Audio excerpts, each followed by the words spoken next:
Welcome, Boroughs Burbs, Season 4, Episode 131. I'm joined by my co-host, Roberto Cabrera. Where are you? I am in paradise. I am in St Barths. And who are you with? I am with Doug Foregger, who is the man about St Barths, because everybody knows him, and everybody around here who's French, they know him as Doug. So we have Doug with us, who's been here for 30 plus years, runs 2 different real estate firms. He's going to tell us all about it, but I'm very, very excited, and we really appreciate him taking his time to be with us and talk to us about the island. So I'm very excited about St. Barths. I've been there. It's been quite a while. When I was last there, it had undergone great change. I know that it's affected periodically by either the economy or hurricanes. I'd love to find out where St. Barths is now and where it's heading. But before we begin, I'd like to share screen and tell you that this is Boroughs and Burbs. This is our 131st episode. You'll find us on YouTube, all 131 episodes. I'd like to thank our sponsor, Grace Farm. Yesterday, they held a summit called the Design for Freedom Summit. Over 700 people attended, and they had experts from all over the world in building materials, such as Nucor steel and Assa Abloy aluminum, and architects from all over the world talking about sustainability in the building industry. And it was a really great, and I would encourage, and that was the 4th annual, and I'd encourage all of you to look into gracefarms.org and learn more about it. With that, today we're going to talk about St. Barth. These are some of the images that we all picture. There's Eden Rock. I can see the big yachts. I can see the harbor, Gustavia. We're going to talk about all of these things today. But before we do, I'm going to open up full screen and play the video that Roberto sent me yesterday. just to give you a sense of what it's like here. That's how you arrive on the island. Is the only way to get there, right? Is a little tiny plane. Well, you can get here by boat, but that's much less fun.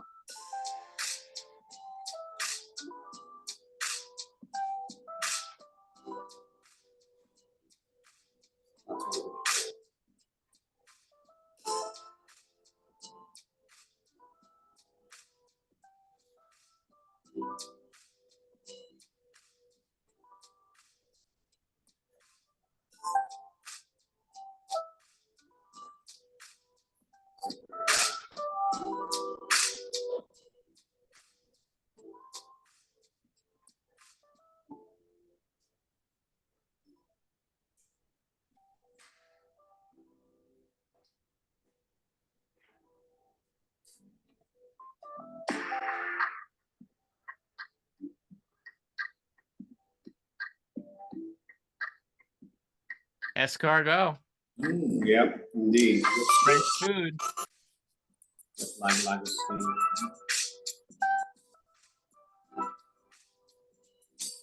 that's it. I can tell you that it is, we've been here a bunch of times, and I absolutely think that this is such a special place in the Caribbean. It's an anomaly to everything else, and the French flavor of it is incredible. And the first day that we were here, we went to this beach club called Gypsy. And I'm looking around, and I turn around, and I see this big cabana, and it says, Doug Forever. And is that what it says, Forever? Doug Forever? Yeah, and I was, yeah, Duke, exactly. And I was like, this has something to do with Duke. And sure enough, it's there for him. I did not put it up.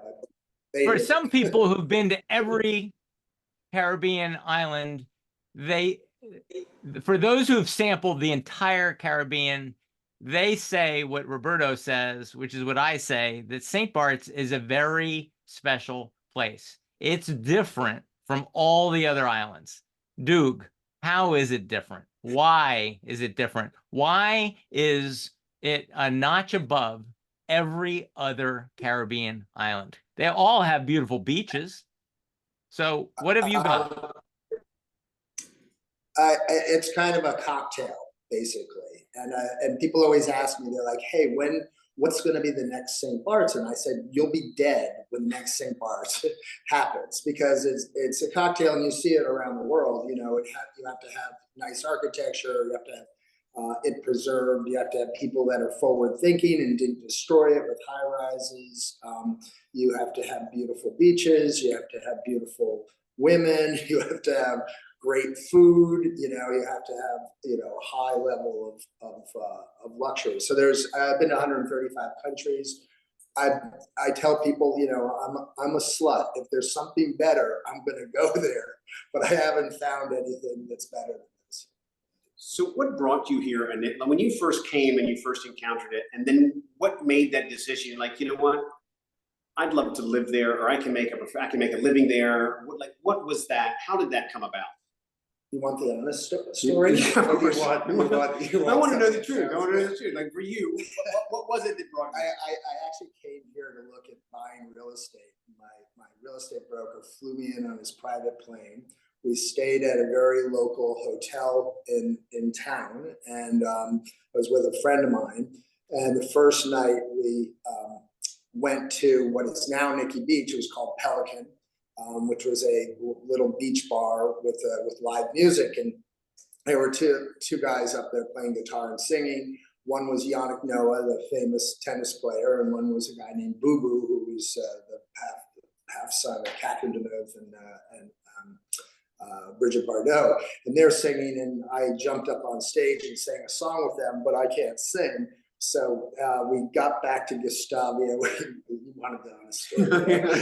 We got back to Gustavia and met these two young ladies on their father's yacht, and they said, "Come back in 2 hours." When our parents are sleeping, we walked all the way around the harbor, went into our hotel, changed, got out of the hotel, decided we didn't want to walk all the way around the harbor, so we took our clothes off, swam across the harbor, put our clothes on, party with the ladies, and then swam back. And they locked us out of the hotel. We had to scale the wall of the hotel and get into our rooms. So things were a bit more rustic at the time. We were told the next day, nobody swims in the harbor at night because of the tiger sharks. And you guys are crazy. I've never seen anybody swim in the harbor since. The next morning we were in real estate. I was in real estate companies partnering up. I said, I'm staying here. I want to. So what year was that? Did you come to live here? Well, I've lived here off and on for 30 years. So you know, I started doing business that next day. Wow. Here. So I originally formed a partnership with 2 companies. I ended up partnering with about 5 companies here with my U.S. businesses at the time, and then in the last decade, it's become a full-time. Were you bringing U.S. buyers here? Yeah, I was bringing U.S. buyers here.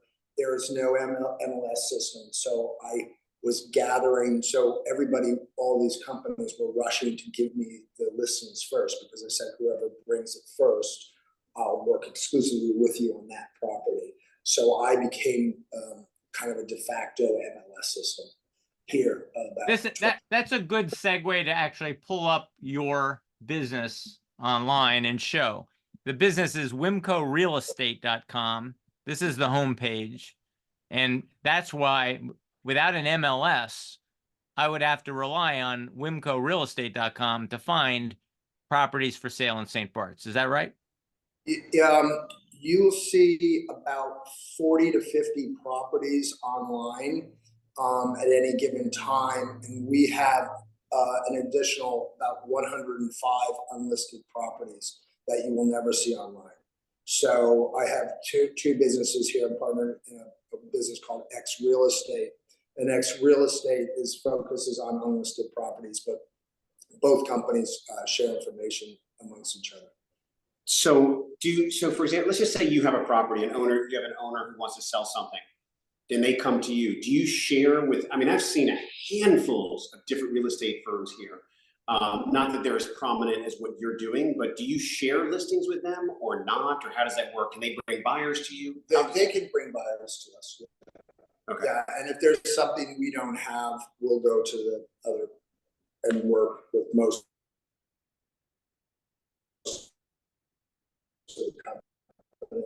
Is it kind of a small world, so you know all the players. it's the same everywhere. Yes, everything's perfect. Yeah, exactly.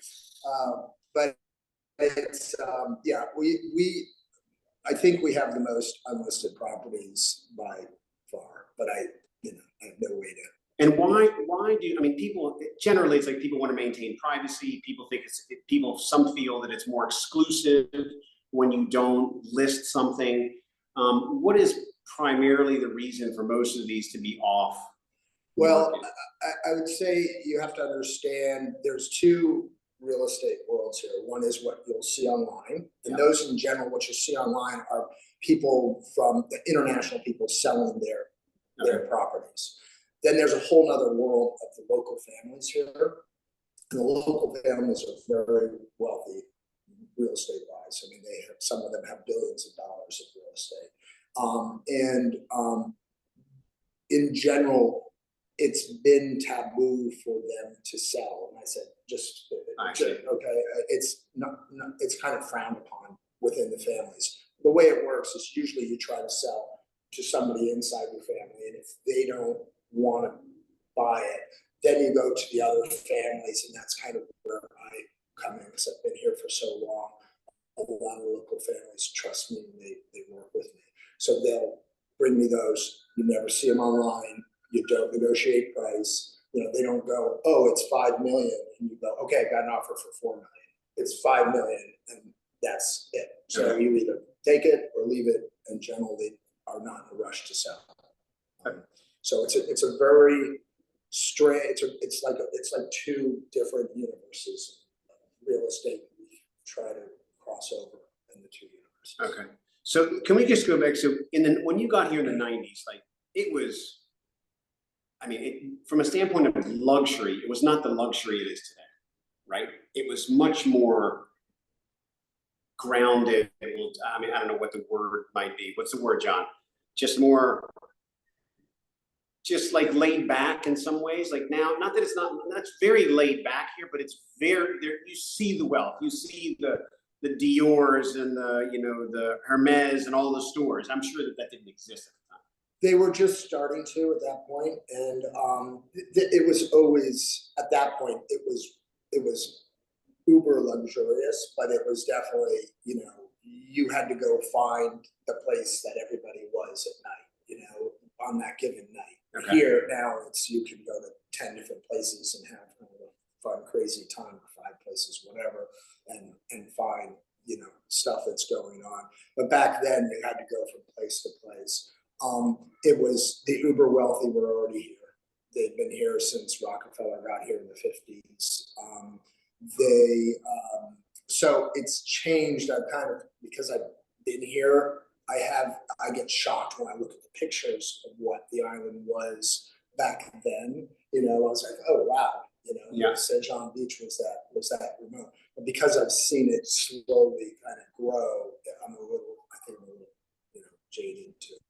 To give you a perspective, I just looked up online some of the statistics of it. So it's about 9.7 square miles, which makes it 6,200 some acres, the entire island. And the population has grown a bit, but the population is somewhere hovering around 10,000. And I guess that's year-round residents. That's year-round residents. Yeah. So, I think it's higher than that. But it's like Nantucket. I think it's higher than the 12,000 they say with Nantucket. It's I bet you it's more like 14 or 15,000, and they don't. Yeah, sure, that makes sense. Yeah. John, can you go back to the map? Yes. Let's just go back and just take a look at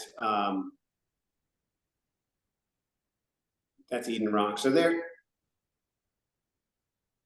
So Gustavia, you see Gustavia in the bottom left there of the map. That's the main city, and that's where the port is, and that's where all the yachts come in for the most part. And can you just tell us a little bit about the island in general, about geographically? Yeah, I mean, Gustavia is the main city. There's a number of, I'm going to call them towns, but I think they're called quarters. So there's probably 6 or 7 different ones within a number of different areas. The main town is Gustavia. The second one, most populated one, would be Saint Jean, which is where up there, which is where a number of the hotels are, Eden Rock, etc. And then the largest town would probably be Lorient, which is the next harbor over to the right. And then there's a small town called Coruscant, which is above Gustavia. You'll see it. Go up to the left. Yeah, right there. Yeah. And then the rest of the towns are pretty, not really towns, they're just areas. You know? As you go out to 20, which is the far out there, that's really remote. It's, you know, kind of considered the windier side. There's a beautiful beach restaurant there at the 20 Hotel. So there's a lot. And then when you look at Celine, which is down on the bottom south part. Yeah, south part. If you look at Celine and Gouverneur there, when you drive over that hill from Saint Jean, Celine still feels like it did back 30 years ago. So to go and that drive time from Saint Jean to Celine is 2 minutes. You know, so there are places on this island, Grand Farms, another one, which is close to 20, that really feel like they did 30 years ago. And then there are places that feel pretty alien to what they did 30 years ago, such as Saint Jean. So when I contrast, let's back up a minute. When I asked my parents, why do you go to St. Barths and how's it different from going to, say, Jamaica? They say a lot of these islands are dominated by resorts, as you said, high rises on the beach. St. Barths does not have any high rises. The second thing is in Jamaica or many places, the resort owns the beaches. They explained to me that in St. Barths, there are 10 beaches and they are accessible. All 10 of the main beaches in this island are accessible to the public. And they said, you'll decide based on the weather, which way the wind is blowing, which is the most pleasant beach on any given day, the big beach, the small beach. So maybe you can tell us about the different kinds of beaches. But they said, sometimes you just want to be the only people on the beach. And there's a beach for that.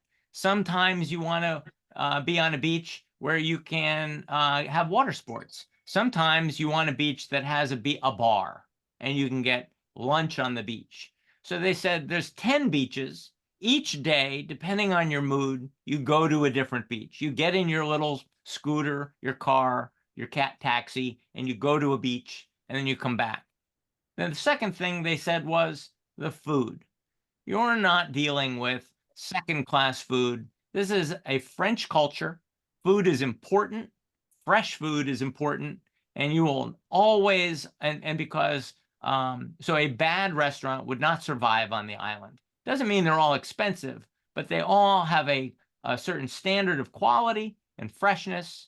And you can have fancy or you can have simple quality, but it's all beautiful food. So between public beaches and quality food, they said those are the two main reasons they would go to St. Barths. I don't think it's for everybody. Some people want a very different experience and they choose a resort for a reason. All you can eat, all you can drink, much more water sports, much more activities, things to see, things to do. Is this a good characterization? This is the St. Barths I know. Is that still true today? I think that's still true today, but you know, there's a lot of different layers. I mean, you talked about the food, and as the New York Times food critic said, the only island in the entire Caribbean we will do a critique on is St. Barths, because there are great restaurants on some of the other islands, but it's like one here and one there. Here they can do the whole place. The beach scenario you mentioned is right on. Yes, you can find even during Christmas a completely quiet beach. You know, I think the best way to define this to somebody that's never been here is kind of like there are no private clubs here. Okay, that's very different from places I live, Nantucket, the Hamptons, Aspen, Stowe, Vermont. You know, there's always private clubs in all of these places. There's one little one. I'm on the board of the Gustavia Yacht Club. That's really different. But really, there's no private clubs here. So when you're on the island, you're in the club, and that's a real strange phenomenon. And it's always been like that. The billionaires could be sitting at Select having drinks with their gardener, okay, and that's normal. And that's still the case. The billionaires are out with restaurant staff that they like to hang out with. So, you know, my kids, we all played dodgeball with Jeff Bezos' family on Christmas Day 2 years ago. It was two or 3 years ago. You know, I mean, where else do you get to do that? I mean, it's like, and you know, I said to the kids, I said, at the time he was the richest guy in the world, and I said, you know, you can't, you know, the richest person in the world wants to be on the same beach you're on, playing dodgeball with, you know, it was the kids against the adults, and you know, that is not normal.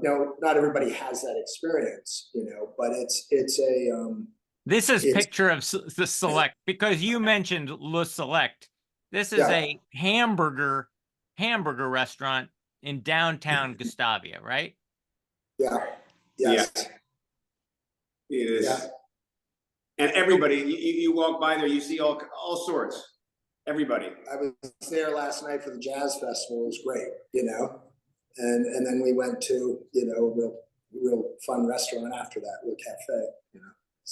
So let me ask you, so every time we've come here, we've always come March and maybe even early April, and everything's pretty accessible.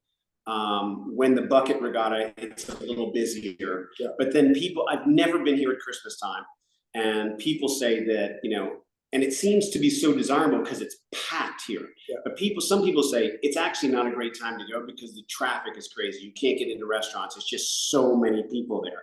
Is that, and you know, and let's just say a villa, you look for a villa in say March or April, and let's say the price is, you know, $15,000 a week. In December, that's going to be it's like 30 to 40. 30 or 40, yeah. It's crazy. I mean, the pricing is 3x for the holiday. holiday. Christmas, New Year's is its own little beast, you know. And if it was always like that in St. Barths, I'd be like, no, too much.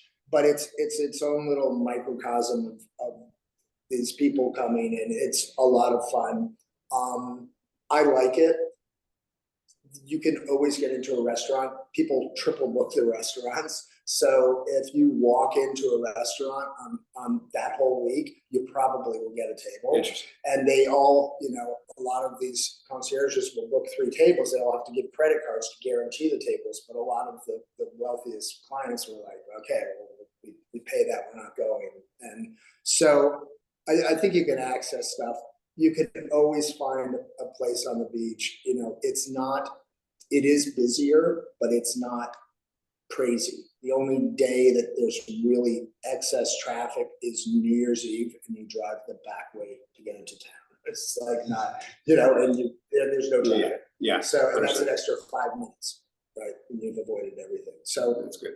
I think that I like it.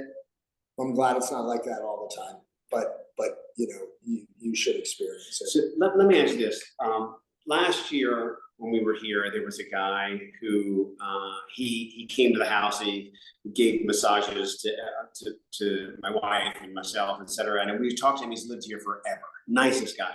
And I was like, you know, how do you find it? And he said, since COVID, things have kind of changed a little bit, and also the explosion of global wealth. He's like, you know, you have people who have wealth that really don't know how to carry themselves. He's like, everybody used to come here and they would adopt to the way things were here. He says, now we're finding, and he says, truly also, it's other places in the world as well, is like people start coming to like, start pointing their finger and say, you know, do it this way, move this, do that, you know, I'm going to build whatever house I want here. Do you find that there's more of that also pervading into the environment? You know, I hear this all the time, and I've heard this for 30 years. The same exact thing. It's changed, you know, year 25, 25 years ago, from 27 years ago. Oh my God, the island has changed, and it's just, I honestly think assholes are going to be assholes, and they get spit out of here pretty quickly. And not all assholes get spit out of here, but there is a cleansing process of people that just say, if you're going to treat, for example, the staff poorly, they're going to treat you back. They will remember when you come back. It's just it's always been like that. It's been when, I won't mention countries, but this country has a ton of wealth. They come in and they feel that the money's going to buy it because they're new to money. Yeah. And they come in and they're like, we do this and that. And, the French attitude, and this island is does not necessarily affiliate itself completely to being French. They are St Barths.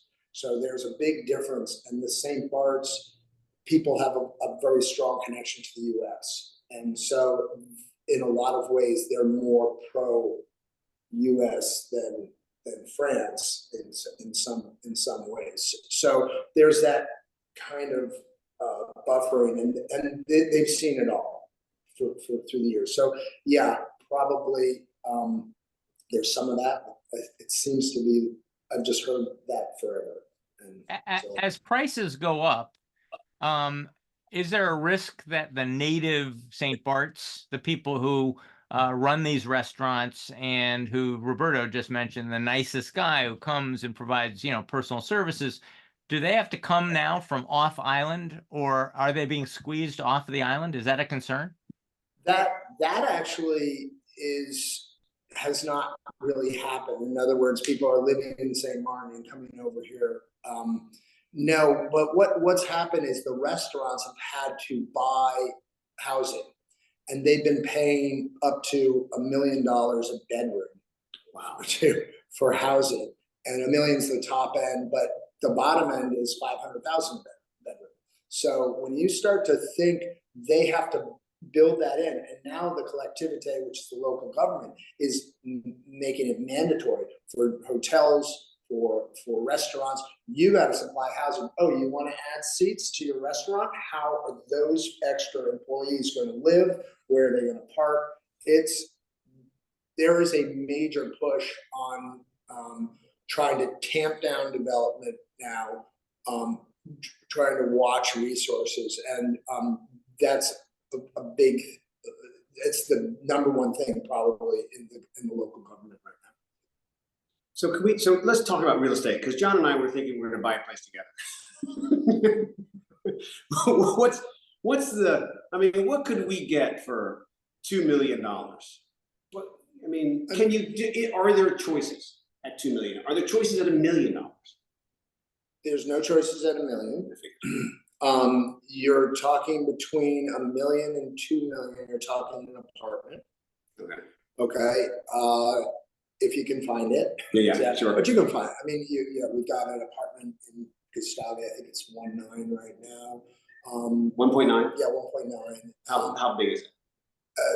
Off the top of my head, I bet you it's 600 square feet, something like that. You've got a tear down at 1.5, a little, kind of shack that you would need to renovate. How much land is that on? I think it's on approximately, if I was guessing, maybe about 5,000 square feet or something. 5,000 square feet of land. Yeah, of land, and out in Marigot. Let me just check here. I have some cheat notes here. Nope. 3,000. 3,000 square feet. Yeah. So small. Yeah. Is there just land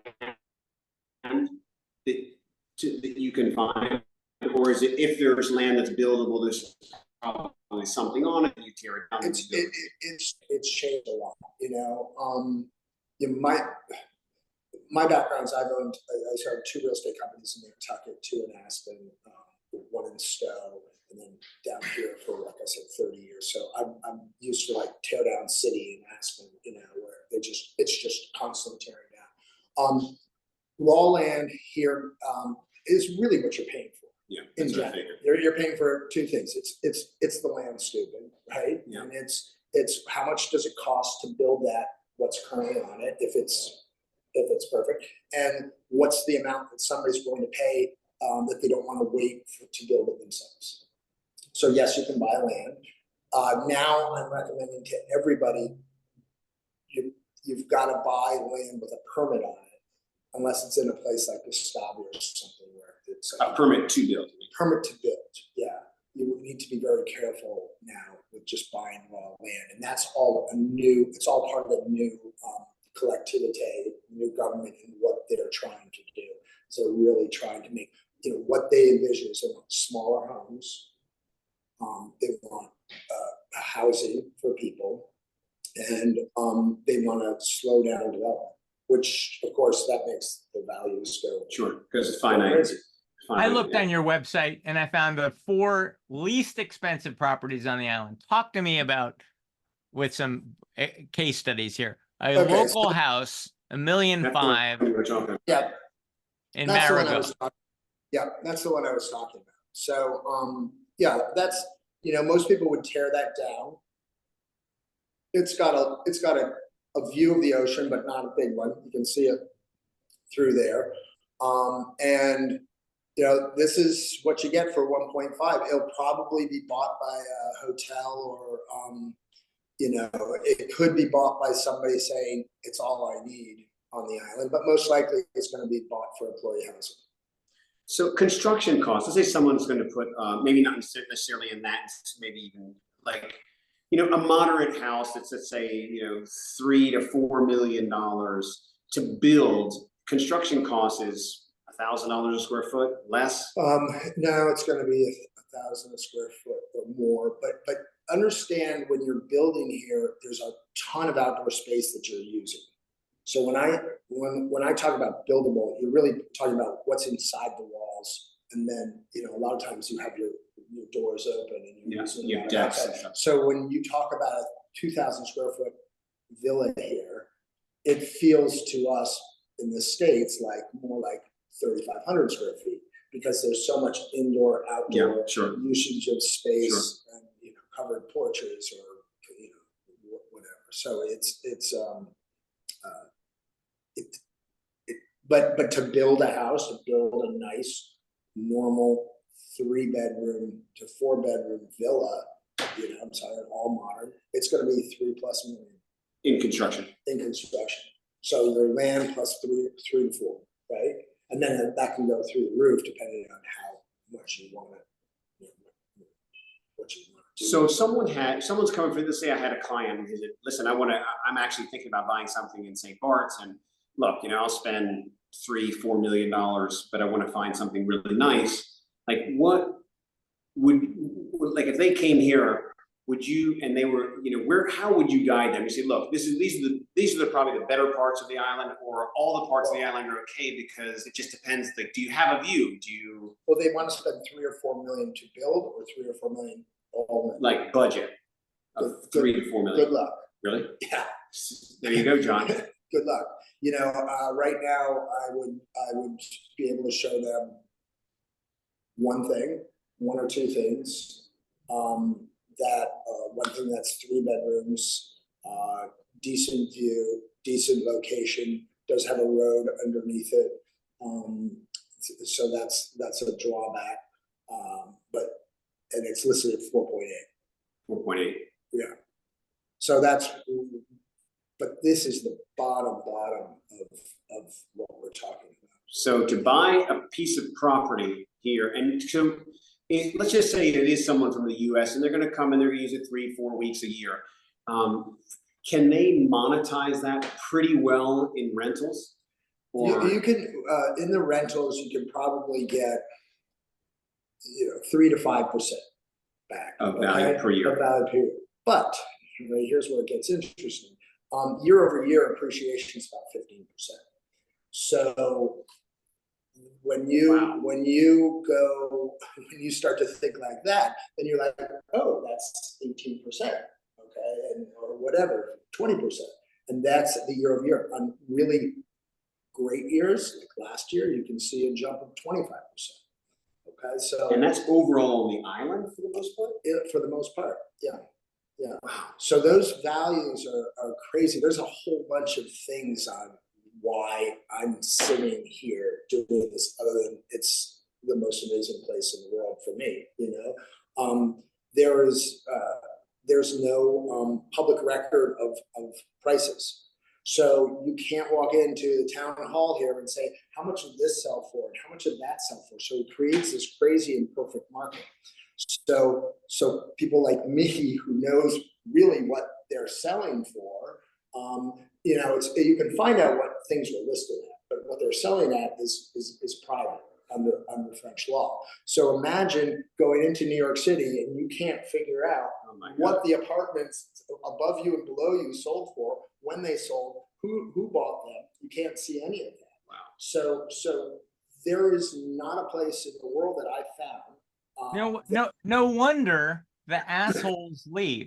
Because if I'm an asshole and I say I can just research my way to solve the problem, no, you can't. You have to meet somebody like Doug, and you have to show a little bit of humility and say, I put myself in your hands. You know, I want a relationship with you, Doug. I want to see, you know, I'm willing to be patient. You know, this is what I'm looking for. I'm looking for a retirement home. I'd like to come down, you know, part of the time.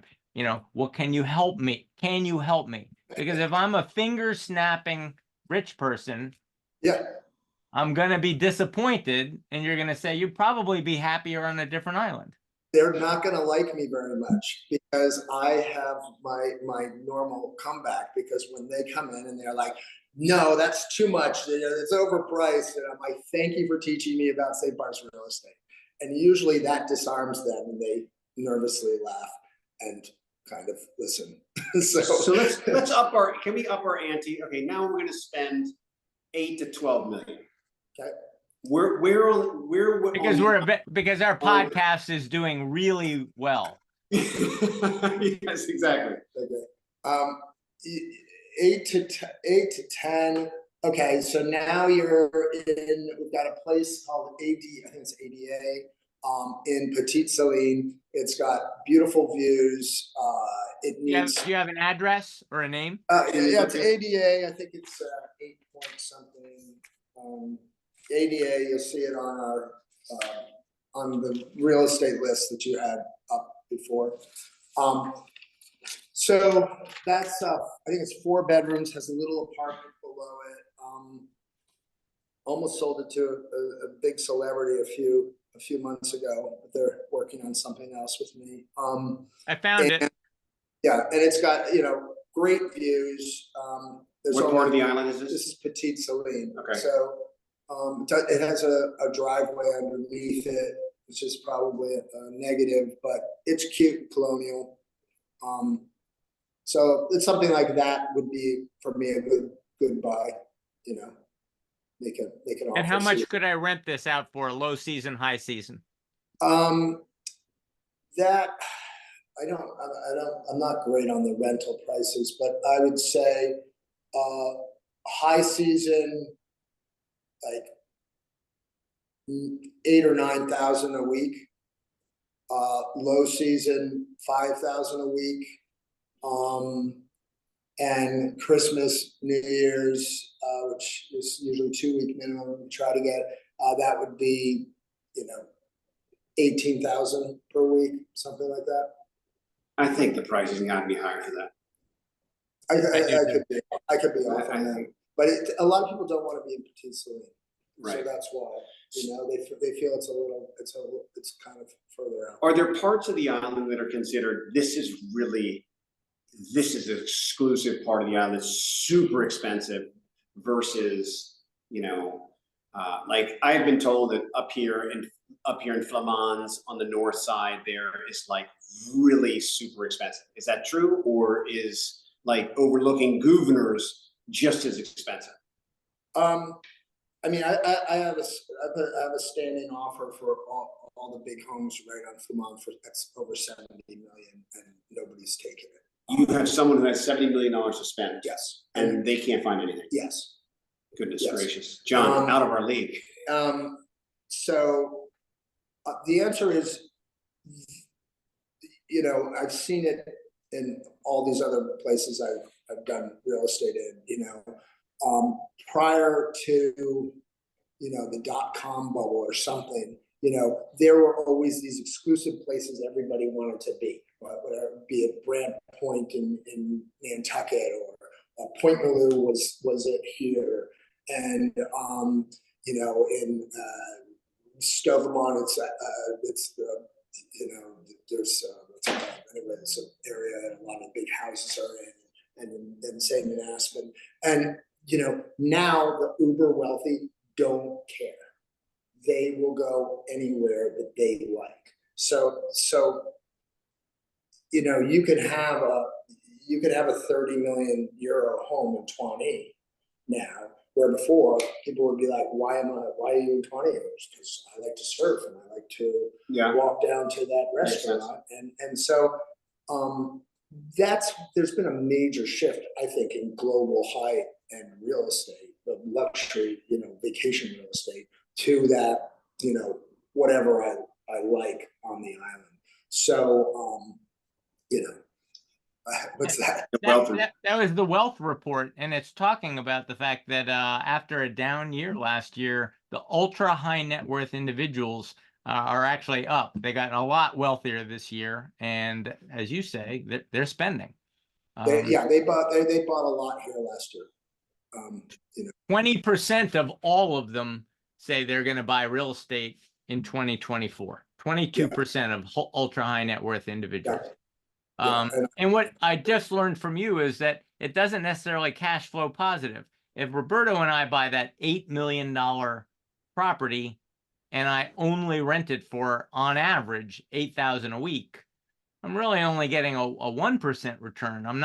It's not enough to say, you know what, I think I'll buy real estate in St. Barths and just hold it and cash flow it positive. It's going to cash flow negative, but it's going to appreciate. My equity is going to appreciate over time. So I have to do this because I love it, not because it's an easy financial decision. Well, but that property, because of where it's located, is going to be harder to rent. So if you had a property in that price range, if you could find it in Saint John, those rental numbers are going to be double. That house in Saint John, the rental or triple, you know, whatever. If you fix it up a little bit. So it's really important. The location is really important for if rent will, you know, cash flowing is important for you. Can we talk about the just like numbers, for example, like what if I come and I want to buy a $5 million house, what sort of taxes, you know, obstacles am I dealing with in order to purchase here, and what sort of taxes do I pay, like on a yearly basis? Or it's why a lot of my clients buy multiple homes here. There are no taxes. There's no property tax here. So you pay a 6% one-time fee when you buy the property. So you just build that into your number, all right? 6%, that covers your legal costs, your notarious fees, and everything else. And then there's no carry. You pay a $400 garbage tax every year. That's it. So 6%, that doesn't include brokerage commissions or anything like that? The brokerage commission is paid by the seller. By the seller. So yeah. So yeah, that 6% is it. And then you are sitting in your home here, but imagine not paying property taxes. That's incredible. Forever and ever. So why these uber wealthy people are buying multiple properties here is because their carry is nothing. I had a client who spent, you know, over 100 million with me last year here, and I said, well, do you want us to keep buying property here? And he goes, yeah. I said, why? He goes, well, Doug, I can put it 2 places. He did say Doug, not I was going to ask you the same question. he said, Doug, I can put it 2 places. I can put it in T-bills, I can put it in real estate. Okay. And he said, I chose real estate because year over year, it's a much better appreciation. And he goes, I said, well, why just St. Barths? And he goes, what place in the world has never gone down, and this is really important, has never gone down in the last 30 years? And I'm like, St. Barths is the only place. Nantucket, we went down 40%, okay, during, right after '08. Aspen went down 25% after '08. St. Barths, we went back down 0%. What happens in a crisis here is we flatline. And then what happens during that flatline is that all the family offices say, we got to move money into something. And that's when the records get usually broken. Okay. And that's when the family offices come out and say, we'll buy that for 60, we'll buy that, you know. And so it takes a little while, but that's what kind of breaks the whole ice jam of this flat line. The sellers don't need to or won't sell because I think they're going, hey, if everything goes to hell, at least I got my villa in St. Barths and I'm going to go retire there and I'm going to live happily ever after. And there's a lot of people who are doing that more and more. So a lot of my buyers here are coming into a lot of money. I've got 3 people who have IPOs going on or cash events of selling their companies. Got 2 that are IPOs, 3 that are selling their companies, and they're like, "God, the next 5 or 6 months, we're buying here. This is what we're doing." You know? Are most of the majority, like percentage-wise, or would you say like 30% are U.S. buyers or more, and like the French versus the English versus like where are the most of the buyers coming from? The largest percentage here are U.S. So this is a guess because there's no stats. Sure. I'd say about 45% of buyers are U.S. And then next? Then it's EU. And it's hard for me to go, it's French, it's French, it's Swiss. I mean, my clients are Monaco, Switzerland, Germany, France. I mean, it's just. Are there any Caribbean people? Like, I mean, for example, are there any Mexicans, like Central American, who are already kind of in this climate, Brazilians, but not? We have Brazilians. We have when South America was booming, we had a lot of that money. They were buying houses here, and they were buying houses in Stowe, Vermont too. They were buying a ton in Stowe. These Brazilian bankers and stuff, and so I see less of that now, and I think that might be because of the economy. They're still coming here. I mean, the wealthiest people in the world they all come here. So who's selling? I think the bulk of the people that sell, other than the local families that, a lot of the local families, when they sell, it's really about an inheritance, and it's 6 owners. And you got to make sure all 6 owners agree and do that. Besides that segment, which is a completely separate topic, it's more people who are just saying, I'm 80, whatever, I'm 70, I'm 80. I'm not gonna Be using it as much. I'm done with it. Or it's people who are saying, I want to buy a better house. Okay. Got it. Or a smaller house. I mean, it goes both ways. But it's rare that somebody's like checking out of the island, other than maybe a health issue or something like that. It's rare that they. How about getting there? It seems to me the one thing that hasn't changed in 30 years or 50 years is it's still hard to get to, which is part of its charm. If everybody could get there easily, it'd be a lot less charming.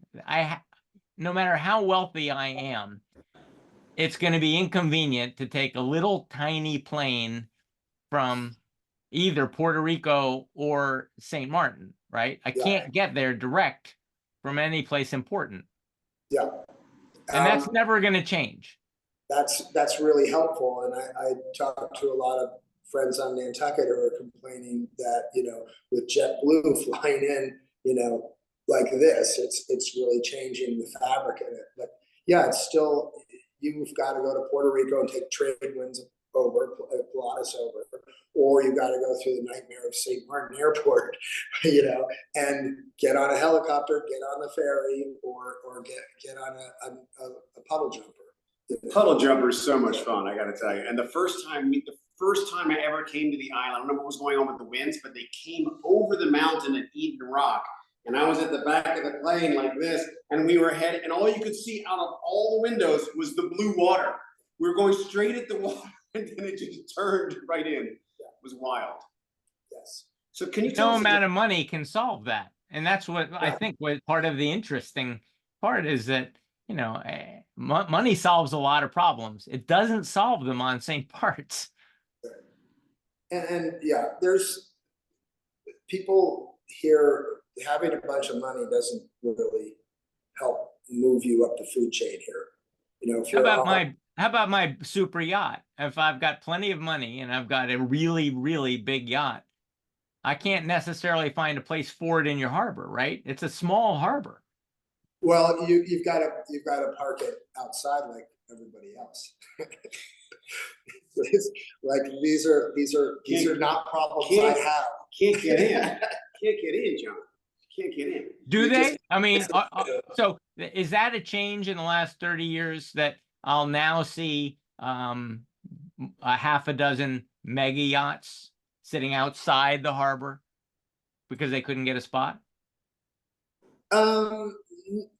We're seeing more mega yachts. I mean, we lost a lot when the Ukrainian invasion happened, so they all kind of left 5 days before. So a bunch of them. So we're seeing more and more coming back now, but they're not coming from from the Russians. They're kind of in Dubai or wherever they're being kept. But you're seeing, yeah, there's a lot here. I mean, if you pull up a picture of the harbor and the outer harbor on Christmas Day, it's the biggest, it's the biggest collection of the world's wealth in one place at any specific time anywhere in the world, more than the F1 in Monaco, more than the yacht show in Monaco. Wow. They all come here because there's really nowhere else to go. Wow.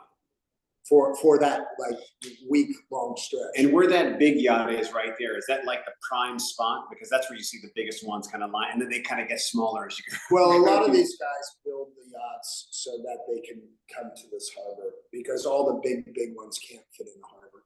Can you imagine that, John? I need a yacht so that I can get into Gustavia. That's my parameter. Yeah, I mean, these ones are, without sounding flippant, these ones are the small ones. Incredible. Can you just quickly tell us the difference between the two brokerage firms that you have? What do you focus on with Wimco and with X? Okay, so Wimco is kind of like the blue blood, been around, the name's been around for 35, 40 years. I was partnered with the former owner, and when he passed away, I bought it through the family. And then we're kind of the blue chip, firm, Sure. that you would see in wherever you go, high net worth locations. And then X Real Estate is kind of a more experimental company for us, and it focuses on unlisted properties. And just from a marketing standpoint, it's kind of like we're able to do things that, from a marketing standpoint, that I wouldn't normally do with a brand like Wimco. What's the website for that?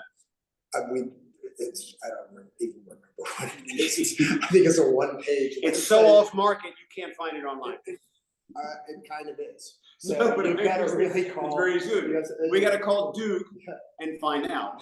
Yeah. D or JP or Fatty. There's that company has over 100 unlisted properties. Wow, that's fabulous. So there's just a lot you don't see on the internet. Okay. John? Can I say that's a little bit refreshing in this times of uncertainty for a lot of realtors who are like, when you can find everything and basically pump your own gas and shop for properties online, what do I need a realtor for? And you've reminded me that I do need a realtor in a lot of the most exclusive markets around the world, including St. Barths, especially St. Barths. That money is not, and access to the internet is not enough to get the deal done. So thanks for reminding me of that. Yeah.